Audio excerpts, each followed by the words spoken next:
water is murky, the work is dangerous, and the shipwrecks these men are looking for aren't all historic. But in a nation whose poverty rate is around 25% and worse in rural areas where unemployment is higher, these men say they've found an addictive way to make a living. This is happening in Myanmar, a Southwest Asian country also known as Burma.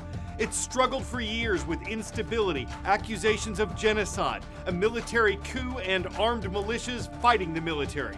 But these workers are focused on fishing for sunken ships, and if they can raise a wreck and get it to shore, the steel sold for scrap metal will bring in money, maybe enough to pay them $12 to $14 per day.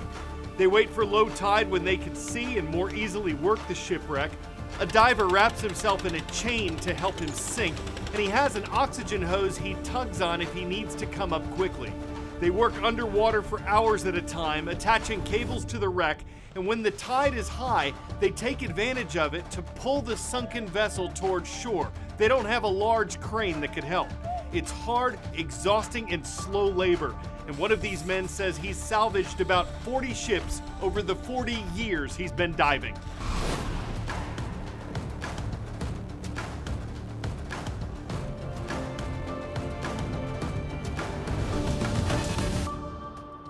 Hi, my name is Azuz. We're kicking off a new week on the world from A to Z, and we're so happy to have you along for the ride. Next story takes us to the American Midwest and Central U.S., where residents in several states are recovering from an outbreak of tornadoes.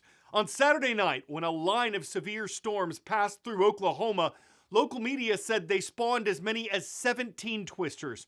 At least 4 people were killed in the state, dozens of injuries were reported, and a lot of the downtown area in the city of Sulphur was destroyed. Oklahoma's governor has declared a disaster emergency to speed up money and help to those who need it. Same thing in part of Iowa, where the small town of Minden was badly hit on Friday. Authorities say at least 1 person died from injuries there, and more than 100 homes were reportedly damaged when tornadoes came through. There were at least 10 of them. And while authorities were working to determine their exact number and strength, residents were assessing the damage done to their homes or offering to help those who were. Some of the tornadoes that struck Iowa had formed in neighboring Nebraska. One doctor in the city of Omaha said it was miraculous that no serious injuries were reported there. The area of Elkhorn in Omaha, Nebraska is one of the hardest hit communities after severe storms barreled through. Behind me is just a piece of that damage, and you can see homes that have been destroyed and debris scattered throughout. Just like the movie state, it was like just a freight train. The noise was so loud.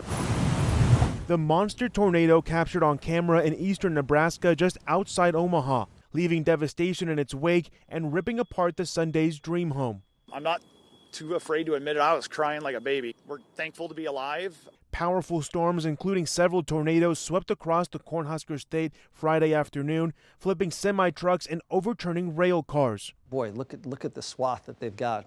Law enforcement searching for survivors.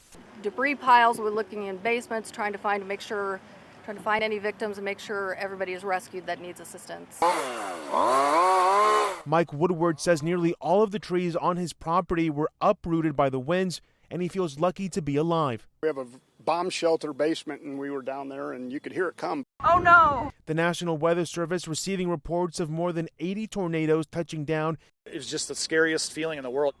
2 people in this area received medical treatment for minor injuries, and local officials are really crediting the effectiveness of early warning systems. 4 people were injured in Iowa, and roughly 120 homes and businesses were damaged there. In Elkhorn, Nebraska, I'm Ivan Rodriguez. On this date in world history. Widespread violence broke out in part of California on April 29, 1992. The Los Angeles riots began after a jury found 4 white police officers not guilty of using excessive force against a black motorist named Rodney King after a high-speed chase. Video of the incident helped fuel the rioters' anger. Dozens died in the violence, thousands were arrested, and there was more than $1 billion worth of property damage. The National Guard, along with Army soldiers and Marines, helped restore calm by early May. 13 years ago today, millions of people around the world tuned in to witness a royal wedding.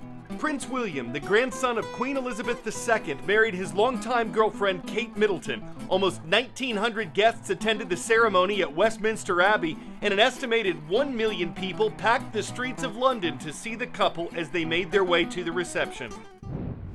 Upward the knowledge. The first wartime use of helicopters occurred during what conflict? World War I, World War II, Korean War, Vietnam War. Though engineers had been working on them for years beforehand, helicopters started seeing widespread use in the early 1940s during World War II. At first, they were used primarily in reconnaissance and rescue roles because they could land where planes couldn't. As technology improved and weaponry evolved, helicopters found more work escorting ground forces and serving in attack roles, against tanks for instance, in the conflicts that followed. Their role in saving lives also expanded in the early 1970s when medical helicopter programs began to spring up. And their missions continue to rescue people in rugged areas and fly those in need of critical care to the hospital. Today, we're climbing aboard one of the vehicles that's been used to save scores of lives. Sitting next to me is Philip Coyle, and he's done this a few more times than I have. Countless times.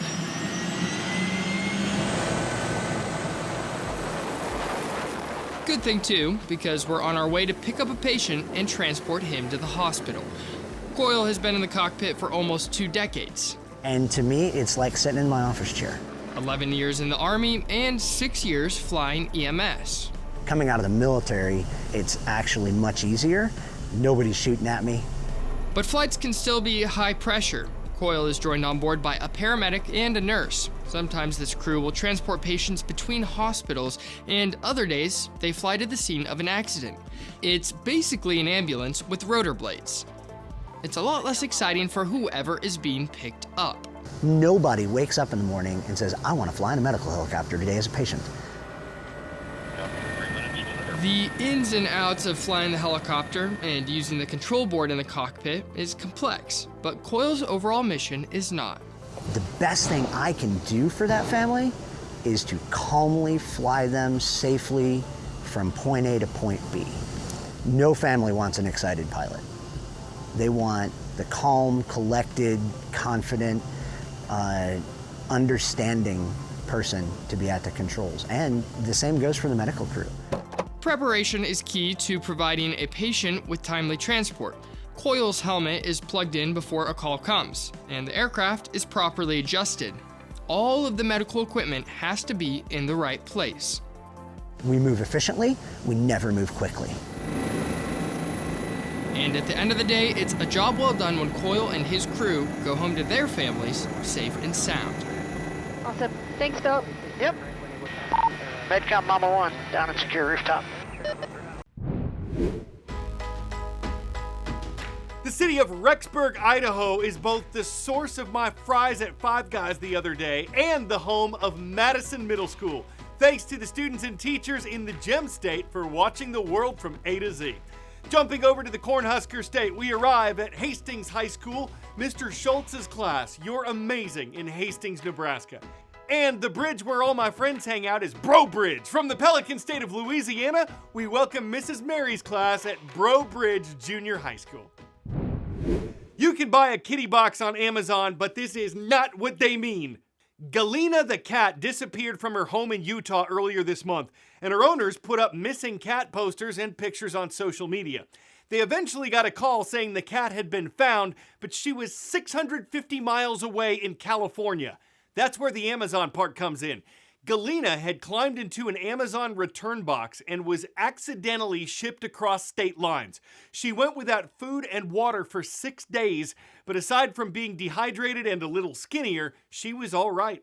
The owners flew to Cali to get her, but then drove her home in a rental car.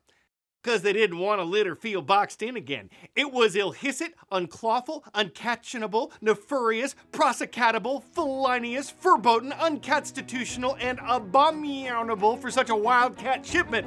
But it was also an unintentional accident and a safe return home for the whole kit and caboodle. I'm Carl Azuz for The World from A to Z. Thank you for sharing this part of your day. You mean the world to me.